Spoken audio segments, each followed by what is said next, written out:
জানাজার পর বিউগলের করুণ সুর আর সামরিক কায়দায় সম্মান জানিয়ে প্রিয় সহকর্মীদের সমাধিস্থ করেছেন সেনাবাহিনীর সদস্যরা। নিহত কর্মকর্তাদের মধ্যে 41 জনকে দুপুরে বনানীর সেনা কবরস্থানে দাফন করা হয়।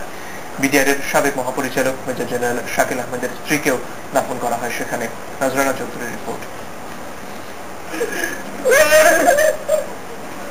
ভাইয়ের লাশ বহন করা যে কত কষ্টের তা সেই বোঝে যে বহন করে। আর এ তো শুধু একটি লাশ নয়, গুনে গুনে 41 জন ভাইয়ের লাশ, তাই কষ্টও হাজার গুণ বেশি। সেই কষ্ট সহ্য করে বনানীর সেনা কবরস্থানে বিডিআর হত্যাযজ্ঞে নিহত 41 জন সেনা কর্মকর্তাকে সমাধিস্থ করলেন তার সহকর্মীরা। প্যারেড স্কোয়ারে জানাজা শেষে সোমবার বেলা 12টা 20 মিনিটে লাশ বহনকারী গাড়িবহর সেনা কবরস্থানে এসে পৌঁছায়। সেখান থেকে নিহতের সহকর্মীরা কফিন বহন করে নিয়ে যান কবরের পাশে। এ সময় নিহতদের স্মরণে 1 মিনিট নীরবতা পালন করা হয়।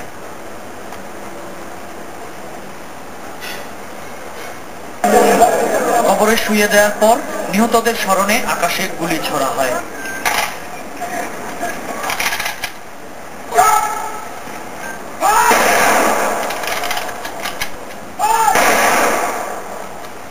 এরপর 3 বাহিনী প্রধান নিহতদের ফুল দিয়ে শ্রদ্ধা জানান।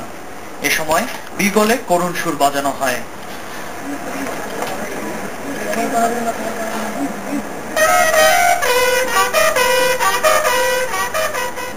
নিহতদের স্বজনের আহাজারিতে এ সময় পুরো এলাকা ভারী হয়ে ওঠে।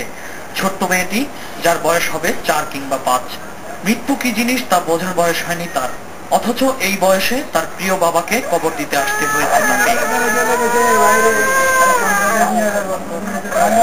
বিনা কারণে কোনো কিছু বুঝে ওঠার আগেই উচ্ছৃঙ্খল বিডিআর সদস্যদের হাতে এসব মেধাবী সেনা কর্মকর্তাদের প্রাণ দিতে হয়েছে। নিহতদের পরিবার, দেশ ও জাতির জন্য এসব সূর্য সন্তান হারানোর এ ক্ষতি কোনোভাবেই পূরণ হবার নয়। নজরানা চৌধুরী, এনটিভি নিউজ, ঢাকা।